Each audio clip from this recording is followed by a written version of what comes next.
皆さんこんにちは、渡旅です。今回は新潟県の山あいに佇む温泉街に行ってみたいと思います。人を守る会の会員宿を予約しましたので楽しみです。場所は新潟県の南部に位置する十日町市。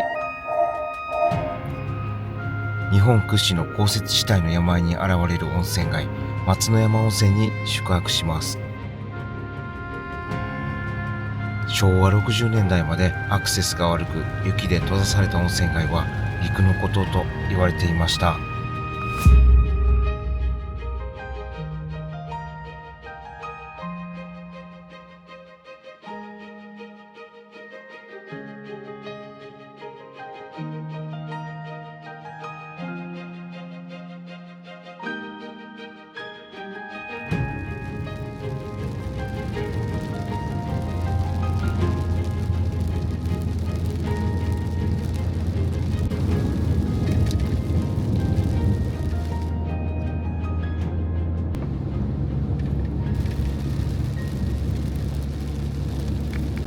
うわ、すごい雨降ってきた。もう今日ずっと雨かな。いや、どうなんやろ、雨なんかな。もう着きますね。あと180メートル。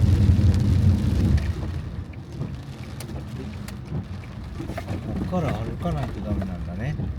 あれ下るんかな。すごい階段やな。オッケー。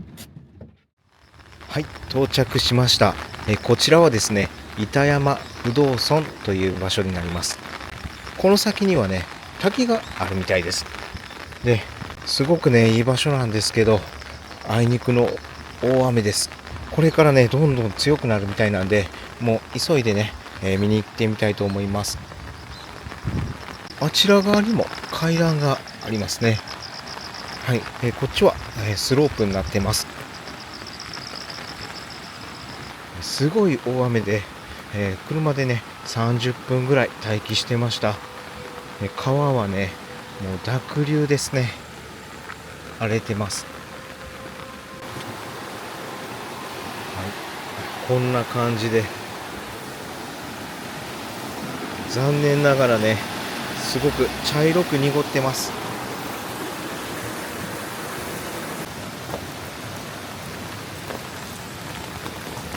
どれぐらい歩くんでしょうね。でこちらにはもう文字がね読みにくいぐらい古い石碑になりますね。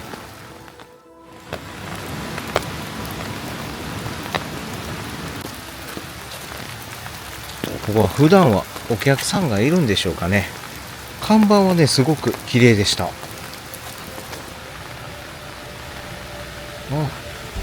歩いてすぐです。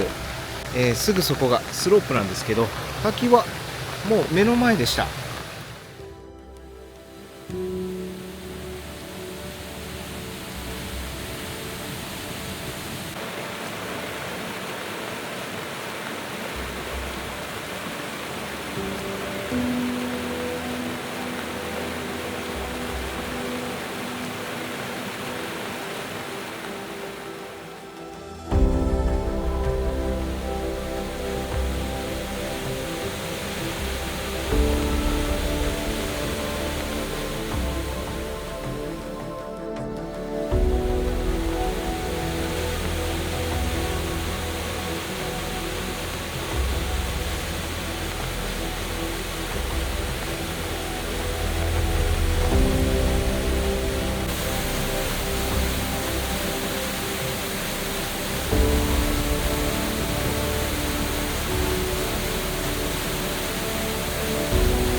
いやーすごいです。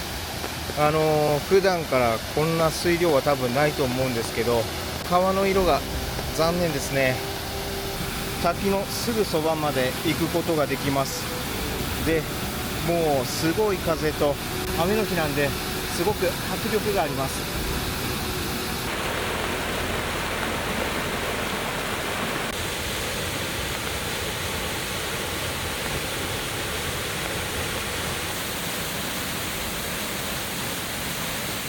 でこの滝の横はですね、洞窟のようになっています。かなり雰囲気があります。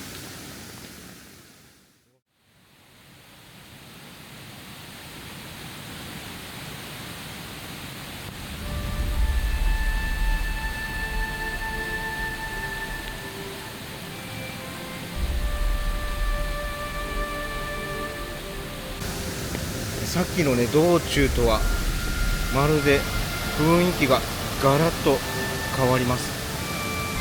この洞窟の形状もそうなんですけど、雨の日の滝は地球の息吹を感じます。間口が約30メートル、奥行き30メートル、高さ平均1.8メートルの半月型水星岩洞窟というみたいですね。洞窟内にはね、不動尊を祀り200数十体の石仏が安置されています。不動明王が祀られています。この洞窟の周りはですね、お地蔵様がもう向こうまで立ち並んでます。はい、すごくね神秘的な、場所だったんですけど、やっぱり晴れの日に撮影したいですね。諦めきれないんで、明日の朝、もう一回来ようと思います。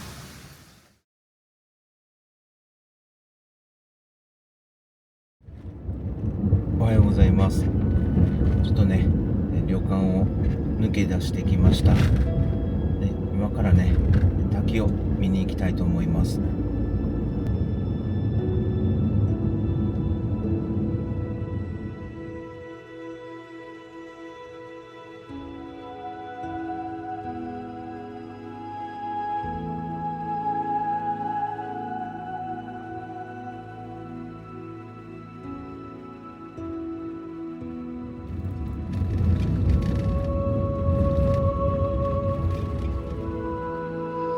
はい、到着しました。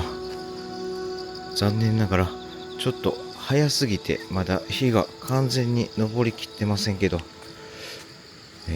見に行きたいと思います。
はい、到着しました。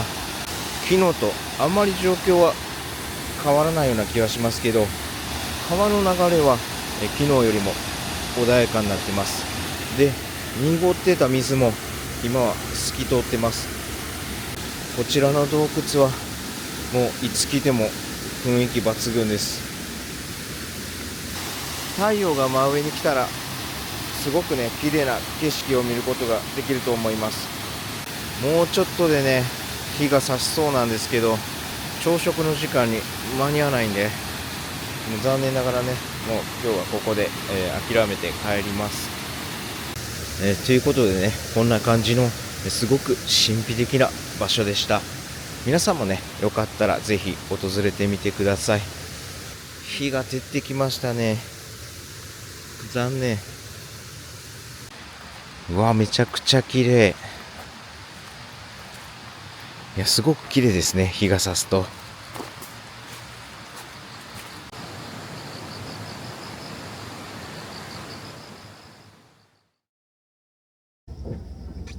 はい、それではね、温泉街の方に向かいます。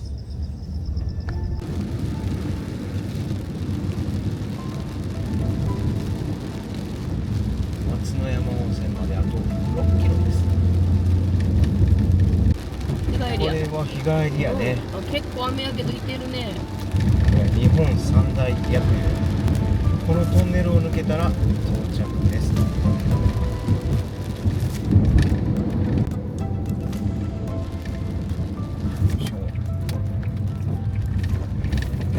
車は2台しか止まってないですね。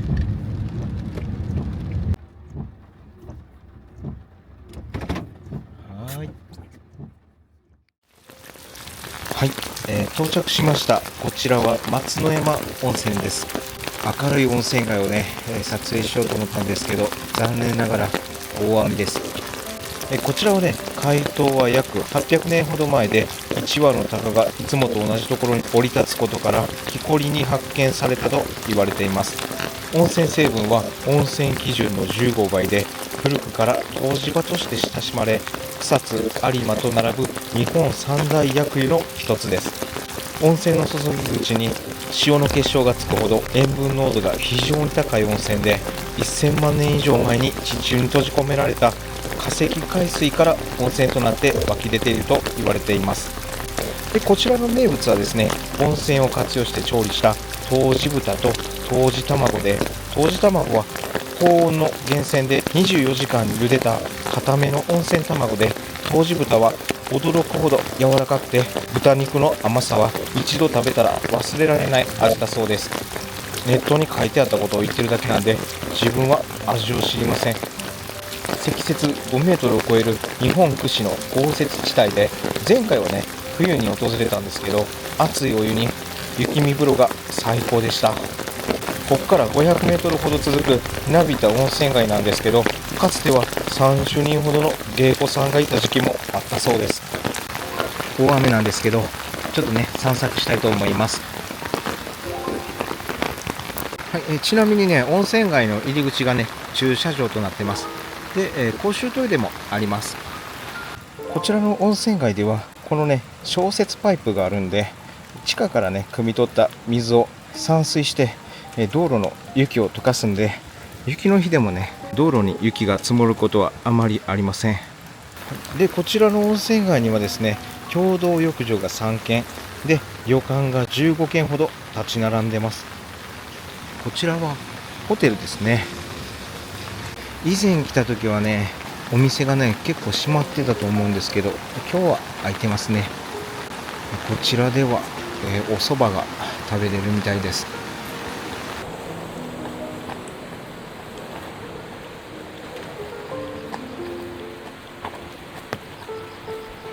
今日はね、大雨なんでどうなのかわかんないですけど、普段はもっとお客さんがいると思います。こちらはお好み焼き屋さんですね。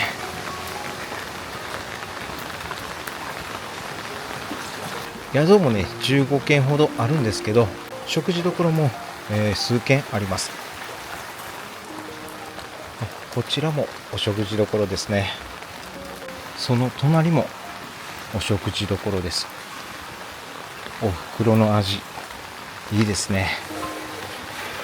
で、こちらが共同浴場の鷹の湯なんですけど、今日は、残念ながら休館みたいです。鷹の湯の横はカフェですかね。なんか以前来た時はね、雪が積もってたんで全然違った景色に感じます。鷹の湯の裏に回ってきたんですけど、水の勢いがすごいです。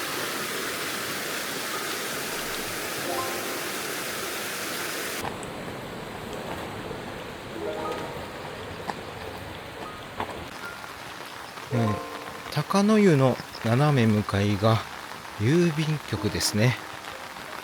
その反対側にも、ラーメン屋さんがありますね。手打ちラーメン、今日はやってないみたいです。こちらは床屋ですね。床屋が2軒並んでます。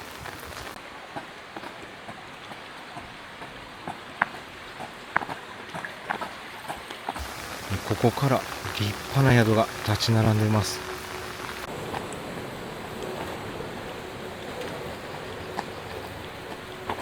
こちらは有名な旅館ですね。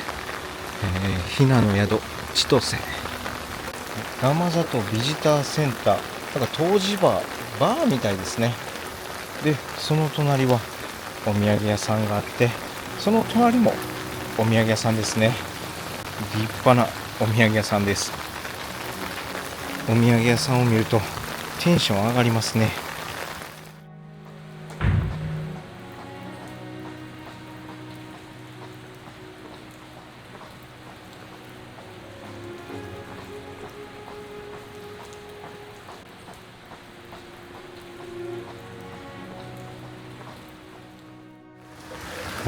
これイニシャル D ですね。作者がね、松之山出身みたいです。で、こちらもお食事どころですね。なんかカツ丼が多いような気がします。とんかつが多いなと思ったらね、タレカツ丼っていうのが新潟のグルメみたいです。こちらはね、泉屋という旅館で日帰り入浴もやってるんですけど、休館みたいです。今日はね、来る日を間違えました。でも今日に宿を予約してるんで仕方ないですね。以前来た時はこの辺に足湯があったと思うんですけどね、なんかホテルに変わっちゃったんですかね。で、もうそこで温泉街は終わりです。ありましたありました。こちらが足湯ですね。はい、こちらがね、高野湯の源泉になります。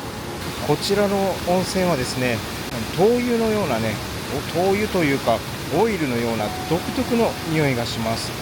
源泉のね、向かいに築100年以上の古民家があるんですけど、こちらはね、自由に休憩することができます。ただ土日祝しか空いてないみたいです。でも足湯は利用してもいいんですかね。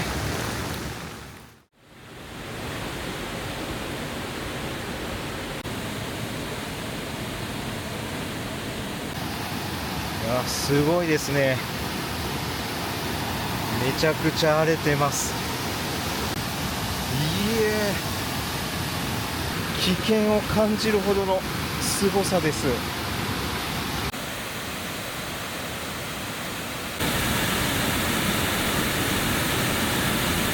この先には上湯とか夢の家とかエレクシールっていうのがあるみたいです。その看板の後ろになんか牛がいますね。どういった意味なのかちょっと分かりませんけど。で、こちらにね、神社があるんで行ってみます。佇まいがめっちゃ渋いです。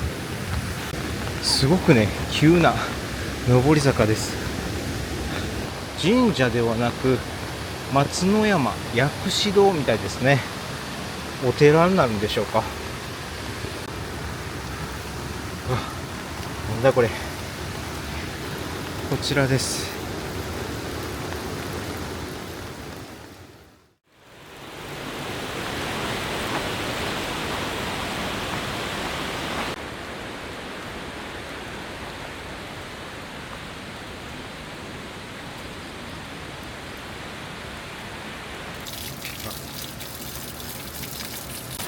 これは映しても OK でしょう。勢いがすごすぎてね、的を外してます。この薬師堂から見る不動滝もすごく迫力がありますね。はい、こんな感じのね、小さな温泉街です。で、今回泊まるのはね、この山の向こう側にある、旅館に宿泊します。もうここから本当2、3分のところなんですけど。はい、それではね、今日泊まる宿の方に向かいます。よ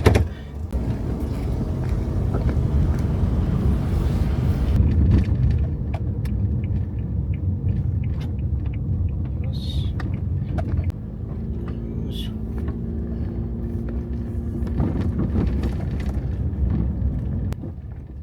傘いるか。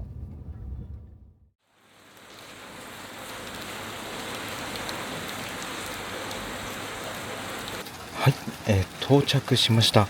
こちらがですね、日本人を守る会の会員宿、凌雲閣です。こちらは昭和13年に建築された木造3階建ての建物で、平成17年に登録有形文化財に指定されています。宮大工が一人一部屋ずつ腕を競い合って手掛けた客室で、それぞれの創意工夫が光り、今や貴重ともいえる飾り窓や欄間など一見の価値があると言われています。そんな素晴らしい客室ですが、今回は特別室を予約しましたので楽しみです。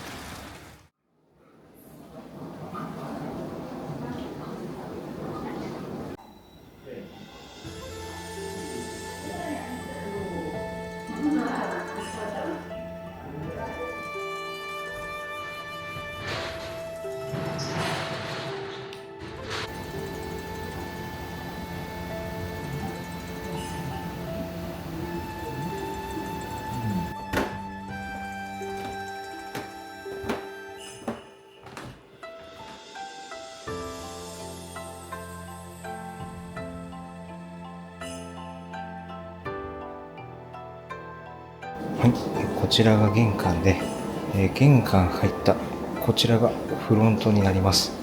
で、反対側は控え室になっています。で、こっちが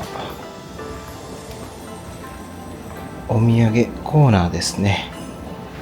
はい、いろんなお土産が販売してます。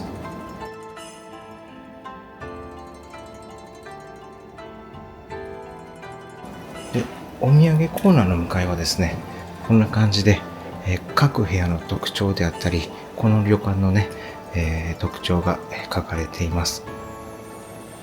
こちらの売店の横にエレベーターがあるんで、今日泊まる部屋は3階になりますんで、こちらのエレベーターに乗って向かいます。エレベーターはめちゃくちゃ狭いです。よし。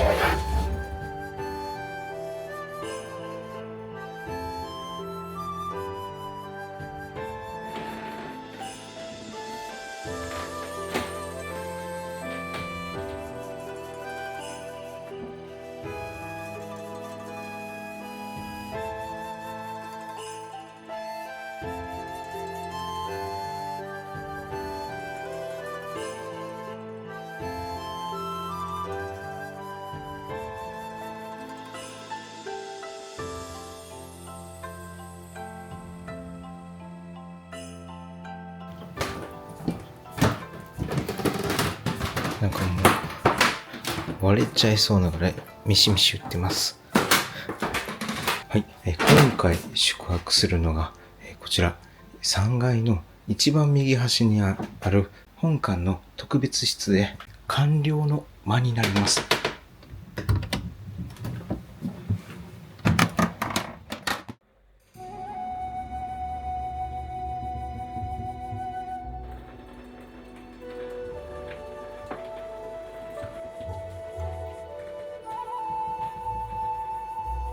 扉の先は通路になってますね。で、障子が2つあって、で、この突き当たりに扉があります。はい、それではね、お部屋の方見ていきます。こちらの扉から入ってきて、まず、こんな感じの6畳の間があります。天井は、こんな感じで変わった形をしてます。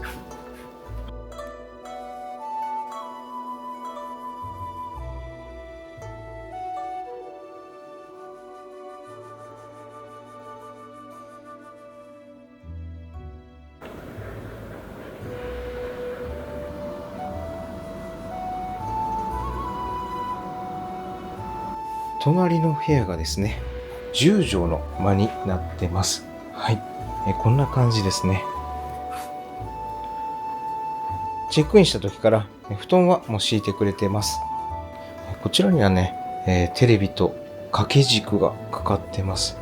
布団の反対側は扇風機とお月菓子ですね。で、こちらの上にはね、富士山と龍が描かれてます。すごいですね。どなたかの作品でしょうか。これは桜の木ですね。すごい。あまりその建築には詳しくないですけど、なんとなく、このお部屋がすごいのはわかります。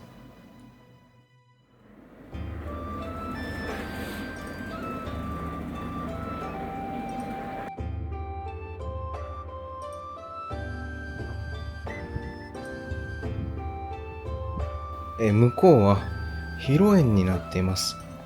こんな感じでくつろぐスペースとなってます。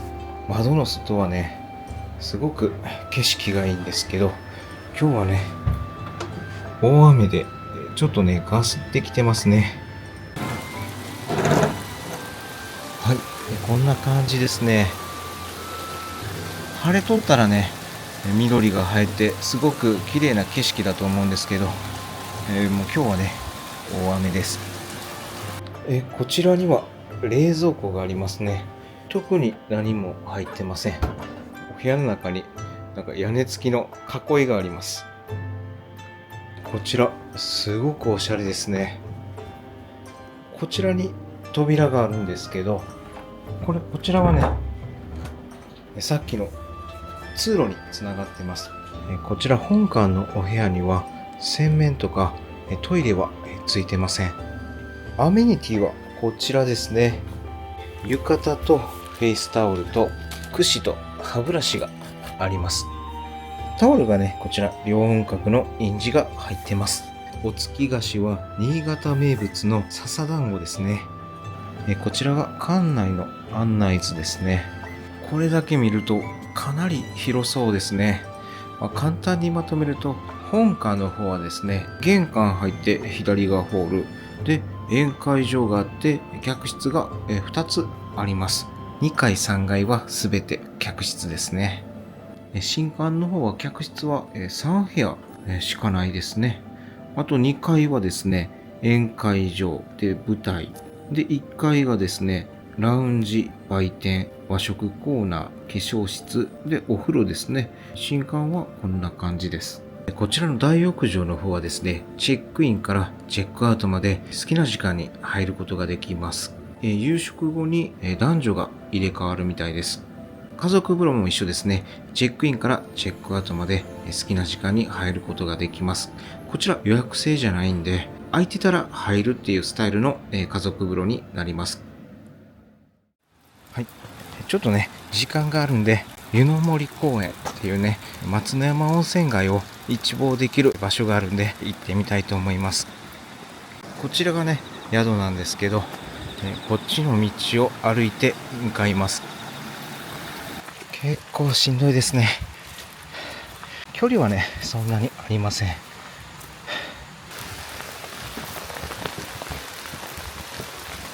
や、誰も来ないんでしょうね。草木が生い茂ってます。出てきました。温泉街のね、入り口の方まで歩きます。カモシカがいます。映ってるかな？ちょっと待って。2頭のカモシカがいます。逃げた。なんかいいことあるかもしれないですね。真っ暗だったんでね、クマかイノシシかと思いました。はい、小屋が見えてきました。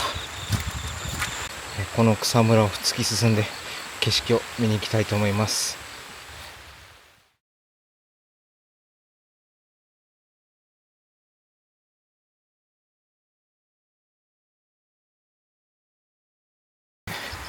どんどん雨が強くなってきたんで、もう帰ります。今から旅館の方に戻って貸切風呂に入ります。貸切風呂から出ると多分ね、ちょうど夕食の時間になると思います。はい、無事帰ってきました。すごい雨です。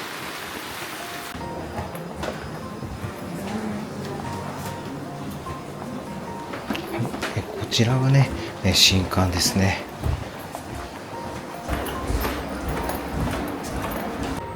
はい、朝食はね、この新館の、1階になります。で、今ね、新館の2階にいるみたいです。夕食はこちらになりますね。はい、お風呂はこっちです。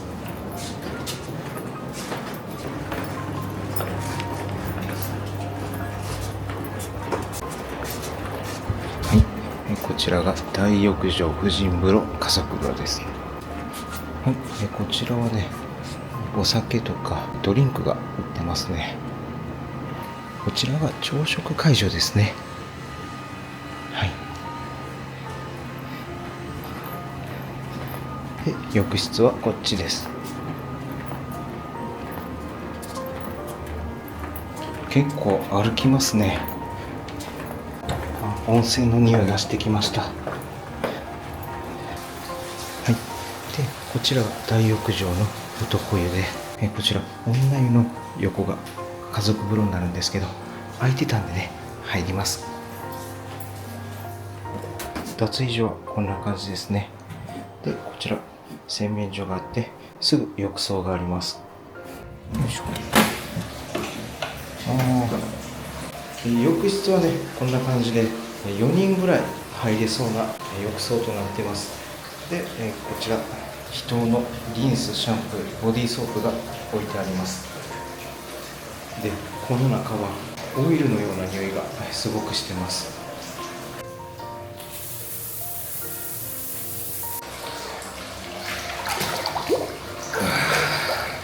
あれ、ちょっと待てよ。ですね、残念なことが起こりました。源泉の方が70度以上あると思うので、加水してね、入りやすい温度にしてくださいっておっしゃってたんですけど、前に入っていた人がこれ36度ぐらいまでぬるくしてます。これは入った気がしないですね。お湯はですね、少し緑がかったお湯です。で、ちょっとぬるいんですけど、泉質は間違いないですね。お湯出し口に付着しているのは、これはおそらく塩ですね。結晶になるほど塩分濃度の濃い温泉になります。で、これはね、もう触れないぐらい熱いです。あとですね、こちら扉を閉めようと思ったんですけど、窓が動かなくて、窓がね外れる恐れがありますって書いてるんで、閉めることができません。別にね、自分は見られてもどうでもいいんですけど、女性の方とか嫌ですよね。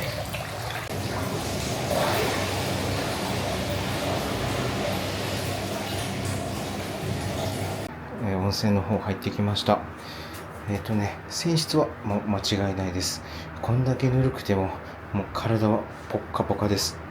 ただね、前に入ってた人の好みの温度になってるんで、そこはちょっと残念でした。で、もう今から夕食なんで、夕食を食べた後に大浴場の方を楽しみたいと思います。このね、旅館の佇まいも部屋も温泉もすごくいいんですけど、温泉に行くまでがかなり遠いですね。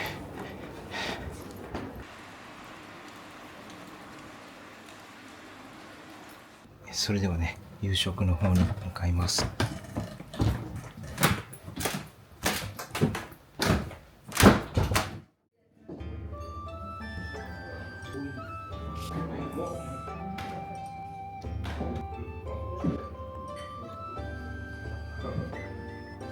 はい、夕食はね、こんな感じです。すごい量。いただきます。お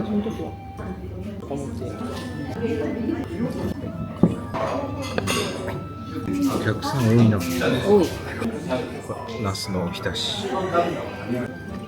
美味しい。これ何？菊？ほうれん草のおひたしみたいな感じ。はい、いい感じに沸騰したんでね、豚を入れていきます。ポン酢とね、ごまだれがあります。うまいね。柔らかいな。普通盛りくらいでいいですか？それで大丈夫。それでね、2つともね。大盛りで。大盛りだ。はい。はい、天ぷらが来ました。ゴーヤとトウモロコシとナスとエビですね。なんでわかったの？なんでわかったって、見た感じそうじゃない？すごっ。すごくないやろ。美味しいよね。美味しい。ゴーヤの天ぷらって初めて食べるわ。こちら5点盛りとしか書いてないんで、ちょっと何かわかんないんですけど、モロキューみたいな味。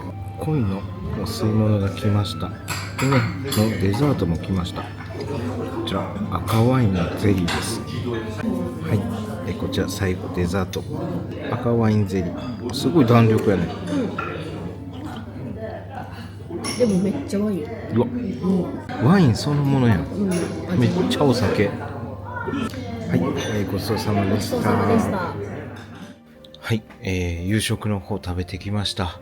すごくね、ちょうどいい量で、料理もね、すごく美味しかったです。女性なら少し多いかもしれません。いろんな種類の料理が楽しめて、すごく良かったです。あとはね、大浴場の方に行って、ゆっくり使って、今日は寝たいと思います。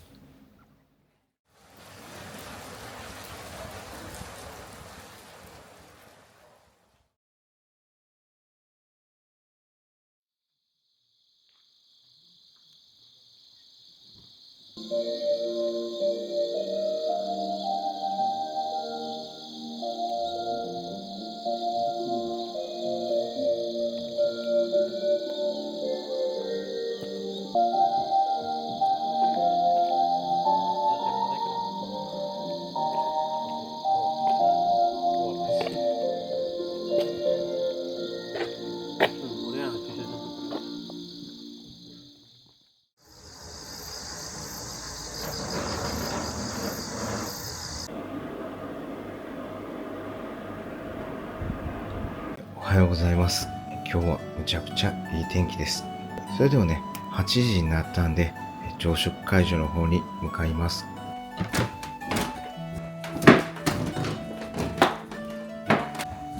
いや、めちゃくちゃいい天気だね。昨日あんだけ雨降っとったのに、朝食会場遠い。はい、朝食会場下ですね。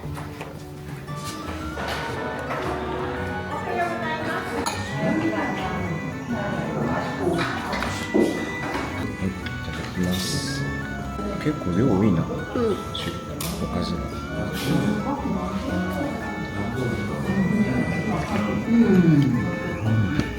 まい。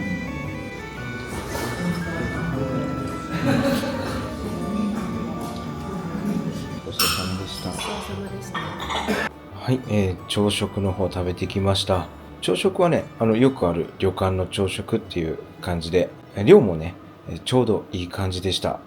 それではね、まもなくチェックアウトするんですけど、気になる料金の方がですね、1泊2日夕食朝食付きで大人2名で41,580円でした。特別室で41,580円なんで、かなり安いかと思います。ただこちらはね、トイレとか洗面所はついてません。新館の方だったらトイレがついてるみたいなんですけど、やっぱりね、こういう趣のある本館で泊まることをお勧めします。館内全体が木造建築の良さが出てて、廊下が特にね、自分のお気に入りポイントです。有形文化財の宿が好きな人にはおすすめの旅館です。行ってみたいと思う人はね、ぜひ訪れてみてください。普通のお部屋だったらね、朝食夕食付きで1泊1人15,000円ぐらいですかね。大人2人で29,700円とか、そんなんだったと思います。はい、それでもね、チェックアウトします。は